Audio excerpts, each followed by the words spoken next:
지난 12월 5일 날 우리가 알다시피 부시 대통령 41대 미국 대통령이었던 부시 대통령 장례식을 미국에서 거행했죠.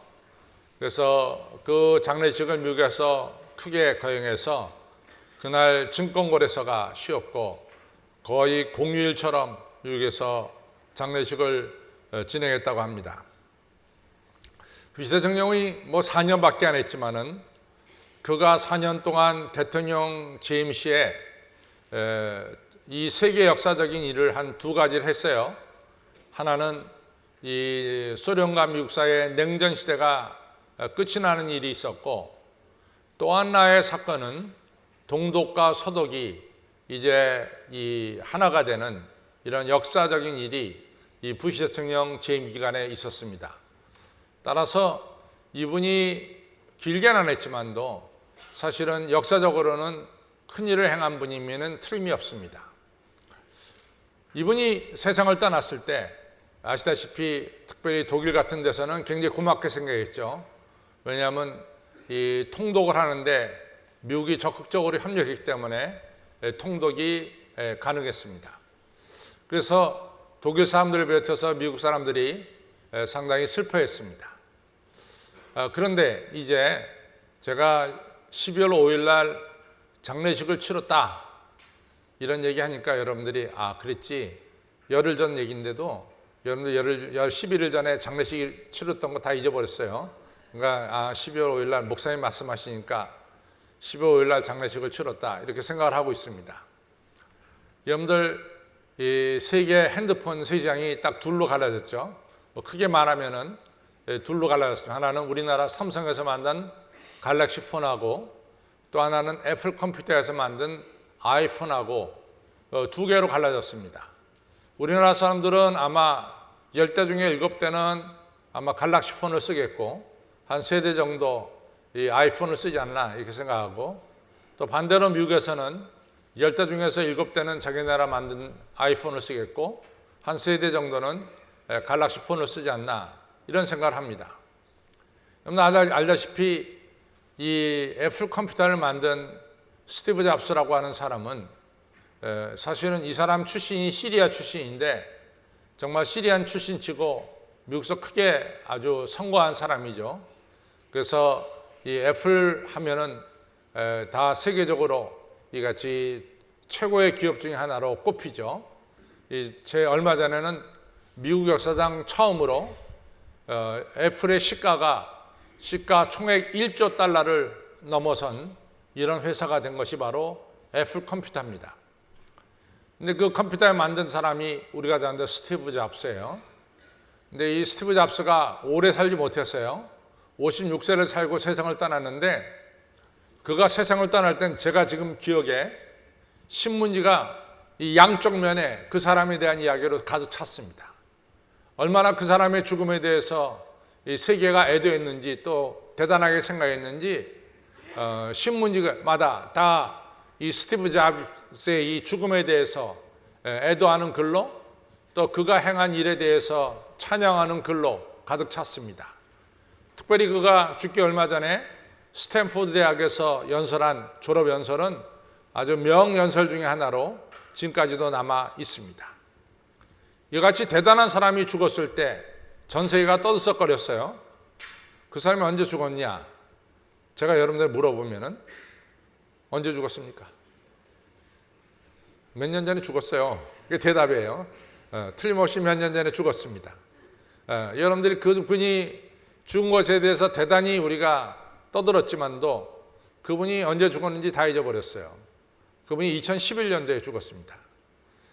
또 여러분, 제가 이제 미국에 살 때 최고의 코미디언 하면은 밥 호프였어요. 밥 호프는 이 영국 출생으로 이 미국에 건너와서 성공한 희극 배우인데, 하여튼 이 우리나라 김희갑 씨처럼 얼굴이 이렇게 넓고 이런 분이 바로 밥 호프인데, 하여튼 이 사람만 나오면 미국 사람들이 배꼽을 잡고 웃습니다. 그 정도로 미국에서 최고의 이 희극 배우고 코미디언이 밥 호프인데, 특별히 이 사람이 이제 유명한 것은 뭐냐면 이 사람이 한참 인기가 최고였을 때 미국이 월남 전쟁에서 한참 싸울 때예요. 그래서 이분이 월남 전쟁에 가서 전쟁에 참여한 미군 용사들을 많이 위로하는 공연을 했습니다. 그러나 이분이 위문 공연 가더라도 10분을 못 넘겼어요. 왜냐하면 원체 이분이 유명하니까 10분 뒤엔 또 다른 스케줄이 있고 10분 뒤엔 또 다른 스케줄이 있고 이래가지고 이분을 갖다가 뭐 20분 30분 모시려고 그러면 모실 수가 없어요. 원체 이분이 유명하니까 그저 한 공연장에서 5분 내지 10분만 공연해도 사람들이 그냥 뭐 할 수 없다는 식으로 받아들였어요. 근데 이분이 한 번은 지금도 미국 사람들 사이에 회자되는 이야기인데, 이분이 월남전에 미군 병사들 갖다 위문하러 갔는데 그날은 스케줄이 5분이었습니다. 딱 5분만 하고 끝나는 건데, 왜냐하면 또 다른 곳에 비행기 타고 가서 공연해야 되기 때문에 5분만 잡혔는데, 이분이 그날 공연을 1시간을 넘게 했어요. 1시간을. 그러니까 주최 측에서는 너무 고맙지. 5분 출연할 돈 받고 이 사람이 1시간을 했으니까 너무 감사한 거예요. 나중에 물어봤습니다. 당신 오늘 그렇게 바쁜 분이 어떻게 1시간씩이나 공연을 했냐고. 그랬더니 그분이 하는 참 말씀이 재밌어요. 자기 앞에 우리 유구현 장로님하고 이상수 목사님 앉아 있듯이 바로 앞에, 자기 공연하는 바로 앞에 이 상위 용사가 앉아 있었대요.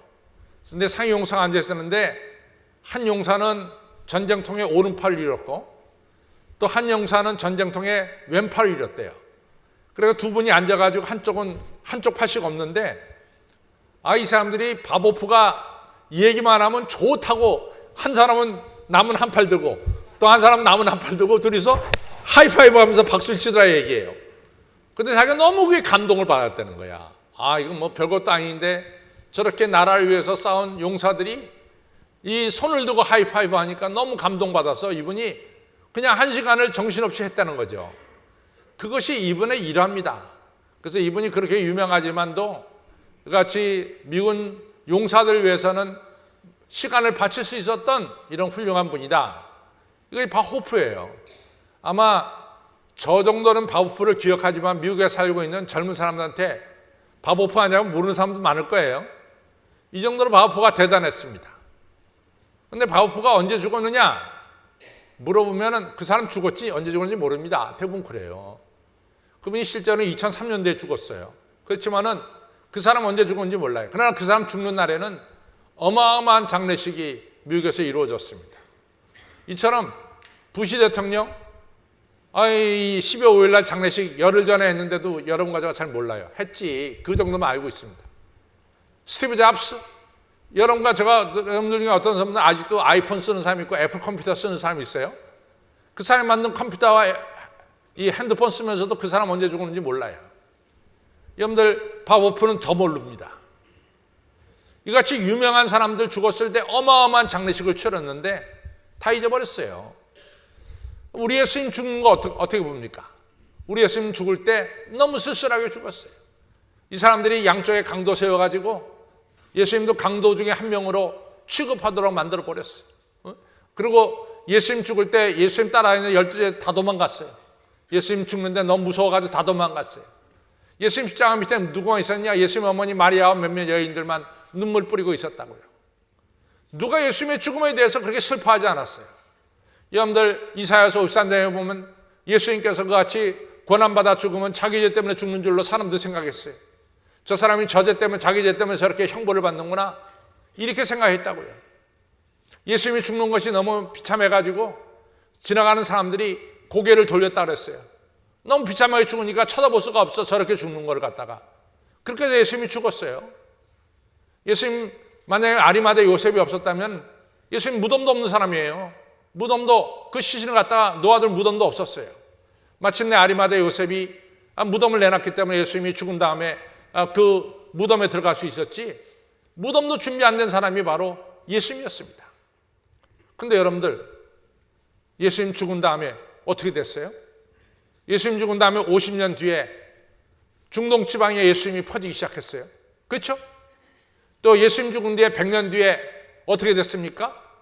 아니 이 복음이 예수님에 대한 이야기가 아시아, 아프리카 그리고 유럽으로 예수님의 죽은 소식이 퍼지기 시작했어요. 예수님 죽은 뒤에 500년 뒤에 예수님의 장례식은 정말로 누구도 모르는 쓸쓸한 장례식이었지만은 500년 뒤에 로마를 통해서 예수님에 대한 소식이 로마의 길을 통해서 전 세계로 뻗어나갔어요. 1000년 뒤에 여러분들 유럽에 가보면은 유럽의 가장 중심지 시청을 가보면은 광장이 있죠. 항상 플라자가 있습니다. 그 시청 앞에 바로 마주보는 쪽에 뭐가 있습니까? 교회가 있어요. 시청과 교회가 마주보면서 유럽의 도시들이 다 만들어졌어요. 유럽의 영향을 받은 도시들도 다 똑같아요. 저 집사람이 상파울로에 살았는데 상파울로에 가면 상파울로 중심에 프라다사세라고 하는 아주 유명한 교회가 있어요. 거기 중심으로 해서 상파울로라는 도시가 만들어진 거예요. 그러니까 1000년 전에 지금부터 AD 1000년에 모든 유럽의 중심은 기독교 위에서 유럽이 세워져 나갔어요.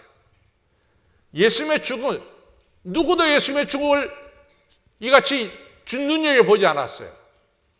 근데 예수님이 죽은 다음에는 그 이름이 점점 퍼져나가는 거야. 지금 2000년 지난 지금에는 이 동북아시아, 이 극동아시아, 이 유교 전통, 고려시대에는 불교 전통으로 가득 찬 이 조선 땅에 기독교가 들어와서 오늘 이 시간 지금 아침에 올 때는 눈이 안 왔는데 제가 지금 이 2부 예배 드리려고 내려오다 보니까 눈이 오고 있어요. 이 시간 여러분들이 눈 맞고 왔다고 이 귀중한 시간에 예수님 없이 못 산다고 이렇게 예수님이 유명한 분이 됐단 말이죠. 예수님은 시간이 흐르면 흐를수록 전 세계 사람들이 예수님이 없이는 못 사는 이런 유명한 사람이 된 분이 바로 예수님이죠. 여러분들 우리가 세계의 도시를 보면은 알렉산더 대왕이 세계를 지배할 때 자기 이름을 따서 아프리카 북단에 알렉산드리아라는 도시를 만들었어요. 로마 황제들이 자기들이 다스리는 동안에 자기 이름을 따서 도시를 많이 만들었어요. 아시다시피 이 가이사라는 도시가 이스라엘에만 2개가 있어요. 우리나라 인천과 같은 가이사라가 있고 또 우리나라 백두산 같은 거기에 가이사라 빌립보라는 지방이 있어요. 아니, 자기 이름을 따서 도시를 만들었어요. 예수님은 살아계신 동안에 예수라는 도시를 만들지도 않았고 만들 수도 없었어요. 누구도 예수라는 도시를 만들려고 들지 않았어요. 누가 십자가에 달려 죽은 예수님을 기리면서 그 도시를 만들겠어요. 그러나 지금 세계에 가보면은 여러분 샌프란시스코 가면 프란시스코 예수님의 제자예요. 상파울로 예수님의 제자 바울이에요. 여러분들 이 예수님의 제자들로 이름을 딴 도시들이 세계에 얼마나 많은지 몰라. 예수님은 자기 이름으로 도시 하나 안 만들었지만은 전 세계에 예수님의 이름을 딴 도시들로 가득 차 있습니다. 예수님의 죽을 때는 누구도 눈여겨보지 않았어. 그러나 시간이 흐르면 흐를수록 예수님은 유명인이 돼버리고 말았어요. 예수님 없이는 못 사는 이러한 유명인이 돼버리고 말았어요. 예수님이 이렇게 유명인이 됐을까? 그 시작은 바로 예수님이 이 땅에 오심입니다. 예수님이 이 땅에 오심도 중요한 건 뭐냐? 예수님이 육신의 몸을 입고 하나님이 오셨다는 사실이에요. 이게 성육신인데 이게 보통 중요한 게 아니에요. 여러분들 마리아의 태에 성령으로 잉태됐어요. 마리아가 성령으로 잉태된 이같이 아기를 품고 출산했어요. 성령은 뭡니까? 성부와 성자와 성령 삼위일체예요. 하나님이 이같이 성령이 마리아의 태 속에 잉태돼서 출생을 한 분이 바로 예수님이에요. 하나님이 인간이 되셔서 온 것이 바로 예수님이십니다. 여러분들 요한복음 1장 1절에 태초에 말씀이 있으니라 그 말씀이 하나님과 함께 계셨고 그 말씀이 바로 하나님이시라 그랬어요. 요한복음 1장 14절에 말씀이 육신이 되어 우리 가운데 거하시니 독생자 아들의 영광이요 은혜와 진리가 충만하더라 그랬어요. 다시 말해서 예수님이 이 땅에 오시면 바로 뭘 말하느냐? 하나님이 육신의 몸을 입고 이 땅에 오신 사건이 바로 크리스마스예요. 근데 여러분과 저는 하나님이 인간의 몸을 입고 이 땅에 오셨다는 사실에 대해서 사실은 그냥 쉽게 들었기 때문에 여러분과 저는 그 심각성을 모르고 있어요. 그러나 구약 성경을 보게 되면은 하나님이 인간이 되셔 오셨다는 사실은 있을 수가 없어요. 있을 수가 없는 게 구약의 전통 속에서 나오는 내용입니다. 자, 봅시다. 우리가 십계명 제1계명은 나 외에 다른 신을 섬기지 말라예요. 제2계명은 뭐냐? 제2계명은 이런 우상을 만들지 말고 거기 절하지 말라. 제2계명은 뜻이 두 개가 있어요.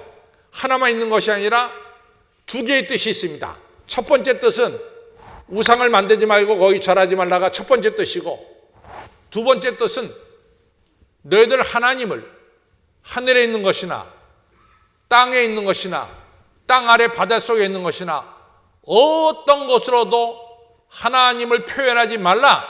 이것이 제2계명의 두 번째 뜻이에요. 왜냐? 이사야서 40장 18절에 뭐라 하냐?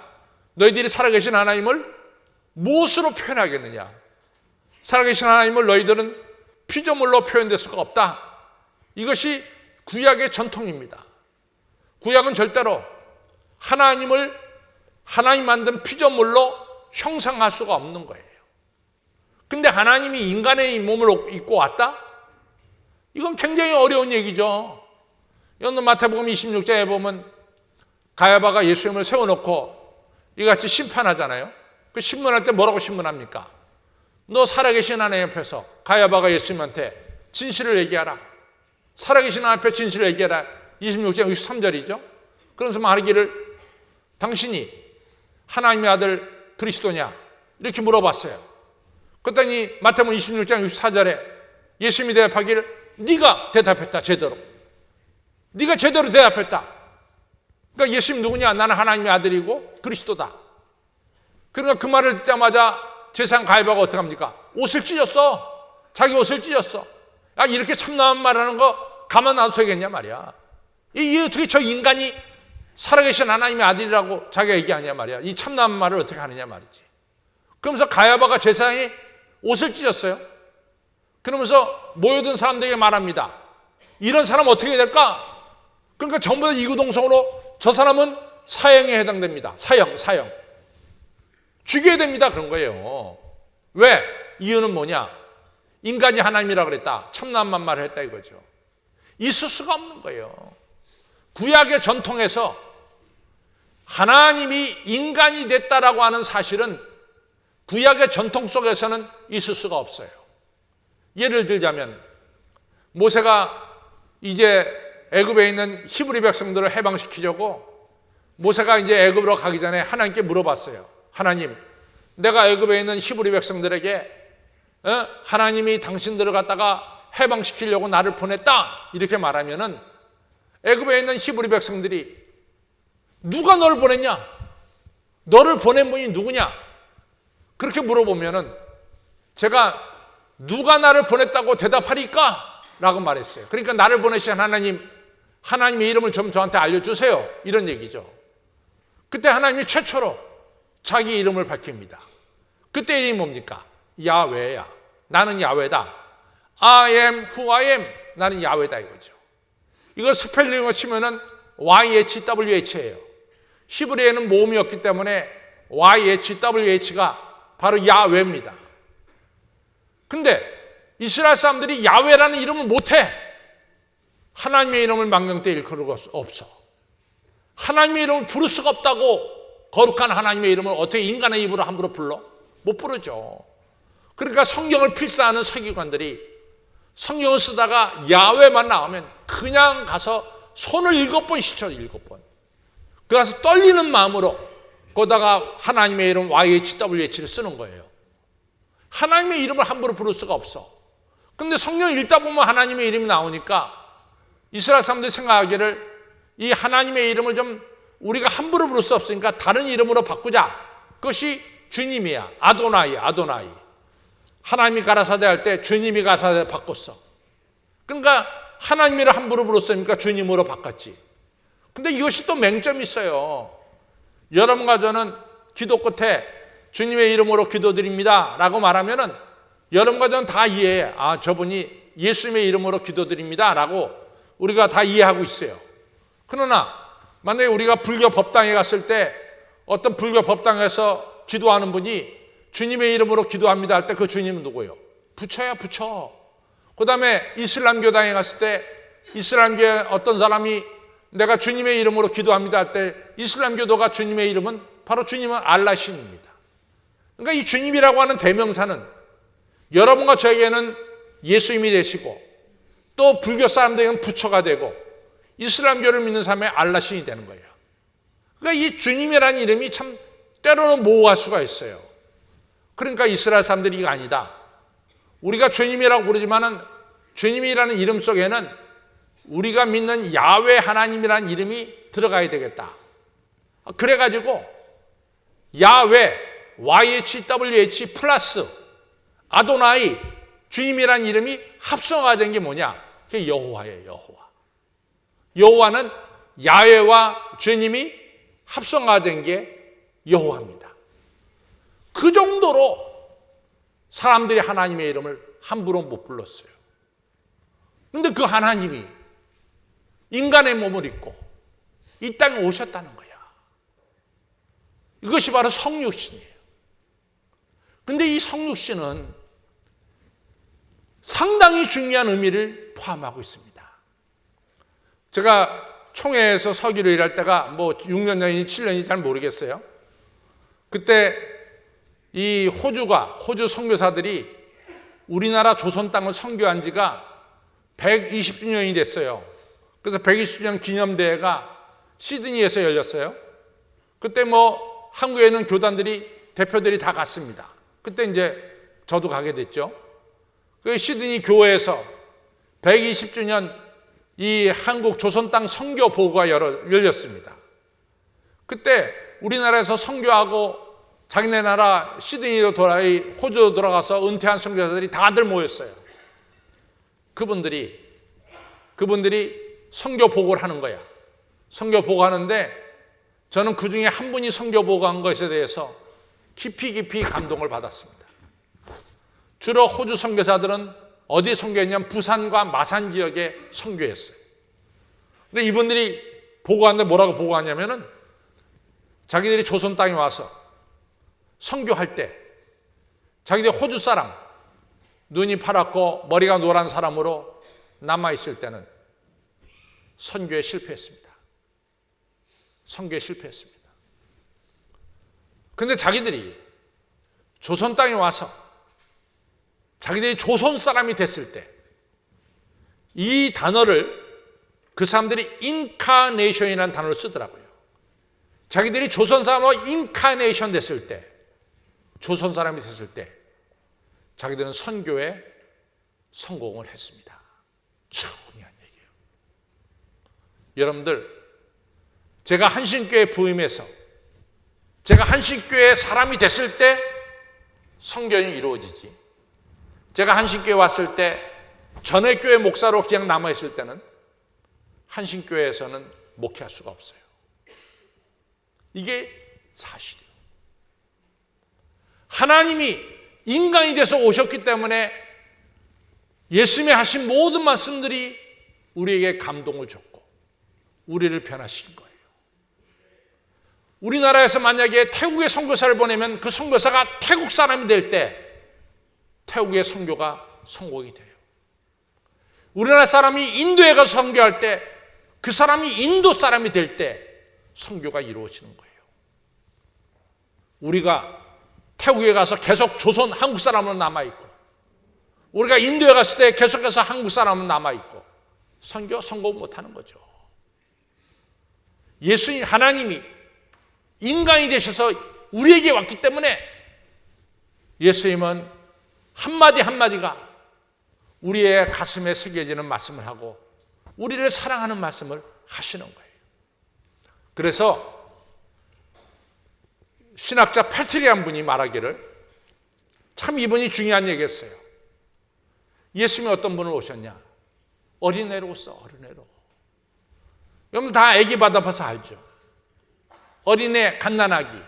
너 갓난아기 기도 받으러 올 때 우리 갓난아기 보면 갓난아기 하는 게 뭐예요? 부모가 안고 오지 않으면 여기까지 올 수도 없어. 부모의 도움이 아니면 못 오는 거야. 아기 누워갖고 눈만 말똥말똥하게 쳐다봐서 어머니 아버지만 바라봐. 배고프면 울어. 그래서 젖 먹여주면 또 좋아해. 밑에가 축축하면 또 울어. 또 갈아주면 또 좋아해. 아기가 할 수 있는 건 없어. 정말로 무력하고 나약한 아기로 오신 거야. 그리고 예수님은 우리와 똑같이 나약하고 무력한 아기로 와서 우리와 똑같이 성장 과정을 거치셨어요. 그러면서 우리 예수님은 말씀을 배우고 우리 예수님은 성령을 체험하면서 우리 예수님은 성령 충만한 가운데서 성장하시고 우리의 모든 사정을 다 아시고 배고픔도 아시고 병들 아파하는 것도 아시고 그리고 문둥병 걸려서 사람들에게 버림받는 것도 아시고 그러니까 예수님의 일거수일투족은 우리를 너무나 잘 아시기에 사랑으로 우리를 병에서 건져주시고 죄악에서 건져주시고 배고픔을 치료해 주신 분이 바로 예수님이에요. 따라서 이 성페트리라고 하는 이 신학자는 말하기를 여러분들이 예수님이 하나님이 육신을 입고 이 땅에 오신 사건을 여러분들이 믿는다면은 하나님이 인간이 연약한 인간이 돼서 왔다는 사실을 믿는다면은 성경에 나타난 오병이어의 축복, 성경에 나타난 죽은 자가 살아난 축복, 성경에 나타난 모든 기적들을 못 믿을 것이 하나도 없습니다. 얘기했어요. 맞는 얘기입니다. 하나님이 우리와 같이 되셨다고 하는 사건, 그것이 바로 크리스마스요. 누구 때문에? 나를 구원하러 하나님이 육신을 입고 오셨어요. 여러분, 예수님이 이 땅에 오신 사건은 여러분들이 인정하든 인정하지 않든 세계 역사를 변화시켰어요. 세계 역사를 변화시켰습니다. 자, 보십시오. 로마 황제들이요, 자기가 황제가 되면은 그 해부터 달력을 다시 썼어. 시저 안토니우스 1년, 시저 안토니우스 2년, 시저 안토니우스 3년 이러면서 달력을 다시 썼어. 여러분들, 로마 황제만 그런 것이 아니야. 프랑스가 혁명을 일으키고 나서 프랑스도 달력을 다시 만들었어. 프랑스 혁명 1년, 프랑스 혁명 2년, 프랑스 혁명 3년으로 바꿨어. 프랑스만 그런 게 아니야. 1917년 러시아가 볼셰비키 혁명을 일으켜 나서 사회주의 혁명 1년, 사회주의 혁명 2년, 사회주의 혁명 3년을 만들었어. 모든 사람들로 하여금 이같이 사회주의 달력을 쓰게 했어요. 그래서 이 러시안 크리스천들이 그 달력 쓰게 해서 안 쓰지.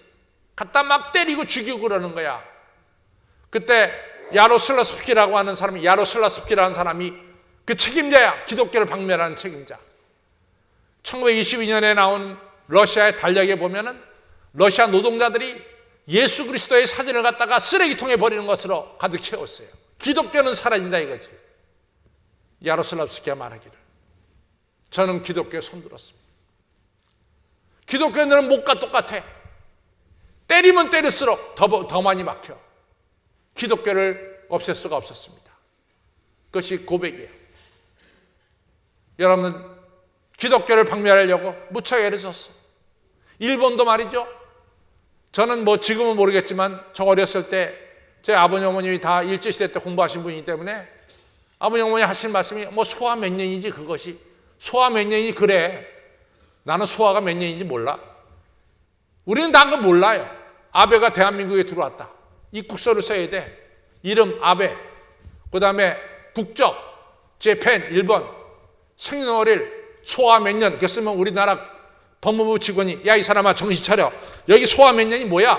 네 예수가 태어난 지 몇 년도에 태어난지 써야지. 그렇게 얘기하는 거예요. 여러분과 다 똑같아. 어느 나라 가든지 여러분들 이름 써야 되고 국적 대한민국 써야 되고 생년월일 써야 돼. 생년을 못 써. 여러분들 예수님을 인정하든 인정하지 않든 예수님이 태어난 지 2018년 12월 16일로 써야 되는 거야. 오늘 들어간다면. 누구도 예수님 태어난 날을 부정할 사람이 없어. 다 여러분과 저의 생일은 예수님 태어난 지 몇 월 며칠이야. 세계는 바뀌었어요.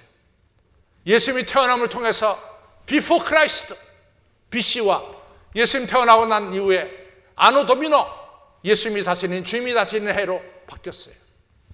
예수님이 태어남은 세상을 변화시켰습니다. 예수님이 태어남은 여러분과 저를 변화시킨 거예요. 결론은 여러분과 저를 변화시킨 거예요. 어떻게 변화시켰냐? 여러분과 저는 누가 뭐라 해도 하나님의 아들이야. 예수님이 이 땅에 오시므로 말미암아 우리의 모든 죄를 깨끗하게 씻어주시고 클린즈 깨끗하게 시켜주시고, 예수님이 이 땅에 오시므로 말미암아 여러분과 저를 하나님의 거룩한 아들, 딸로 만들어주시고 홀리맨, 홀리우먼으로 만들어주셨어요. 예수님이 이 땅에 오시므로 말미암아 여러분과 저를 천국 백성으로 만들어주셨어요. 예수님이 오시므로 말미암아 우리 신분을 바꿔버리셨어요. 이것이 바로 예수님이 이 땅에 오신 놀라운 역사입니다. 이사야서 65장에 보면은 이스라엘 백성들이 하나님께 따졌어요. 하나님, 도대체 옛날에 하나님이 우리 조상들을 애굽에서 이끌어낼 때 홍해바다 가르지 않았습니까? 우리 하나님께서 우리 백성들을 갖다가 가나안 땅에 들여보낼 때 요단강을 가르지 않았습니까? 그 하나님이 어디 계십니까? 이스라엘 백성들이 그 하나님이 어디 계십니까? 우리 조상들과 함께 계시던 하나님이 어디 있습니까? 이러면서 막 하나님을 따졌어요. 그때 하나님이 이사야 65장에 말씀하기를, 나는 너희들이 부르지 않았어도 너희 가운데 있고 너희가 나를 찾지 않았어도 내가 너희 가운데 있단 말이야. 우리가 죄인 되었을 때, 하나님과 원수 되었을 때 이미 하나님은 육신의 몸을 입고 우리 가운데 오셨다 이거죠. 크리스마스는 뭐냐? 하나님이 우리 가운데 오셔서 오늘도 우리 함께 계시는 임마누엘이 바로 크리스마스입니다. 여러분과 저가 인정하든 인정하지 않든 하나님은 이 자리에 계세요. 여러분들 좋아하지 않든 좋아하든 하나님은 우리와 같이 계세요. 그러나 이것을 받아들이는 사람은 우리가 사망의 음침한 골짜기에 지날지라도 두려워하지 않고 담대해요. 왜? 주님께서 지팡이와 막대가 되셔서 나를 지켜주시기 때문에 우리는 담대한 거예요. 크리스마스는 바로 그겁니다. 이 땅에 오신, 나를 위해 오신 예수님을 우리 안에 모시는 게 크리스마스예요. 예수님 오신 게 너무 좋아요. 그것이 감사하고 기뻐하는 게 크리스마스야. 나를 위해 오신 예수님 내가 감사하고 기뻐합니다. 이렇게 될 때 육신의 몸을 입고 오신 이 땅에 오신 우리 하나님께는 영광이야. 그리고 주님을 내 마음에 모신 자들은 그 다음부터는 우리 마음속에 평강이 넘쳐 이 평강을 다른 사람들에게 나눠주는, 평강을 나눠주는 이러한 평강을 나눠주는 복둥이들이 되는 거예요. 그것이 바로 크리스마스입니다. 아무쪼록 성도 여러분, 2018년도 크리스마스의 의미를 아시기 바랍니다. 하나님이 나를 위해서 육신의 몸을 입고 오신 것이 바로 크리스마스고, 이 크리스마스가 여러분과 제가 인정하지 인정하지 않던 세계 역사를 바꿨어. BC와 AD로 바꿨어. 예수님이 내 안에 들어오시면 나는 거룩하고 의롭고 하나님의 사랑받는 아들, 딸이 되고, 예수님이 우리 안에 오시면은 태산을 넘어 헝거기 갈지라도 우리 주님과 동행하는, 이러한 주님과 함께하는 능력 있는 삶이 되는 것입니다. 주님이 오심을 기뻐하시기를 바랍니다. 하나님께 영 돌리시기 바랍니다. 하늘의 평강을 힘입어서 평강을 나눠주는 평강 전도사들이 다 되시기를 주님의 이름으로 축원합니다. 다 같이 일어나 208장 부르겠습니다.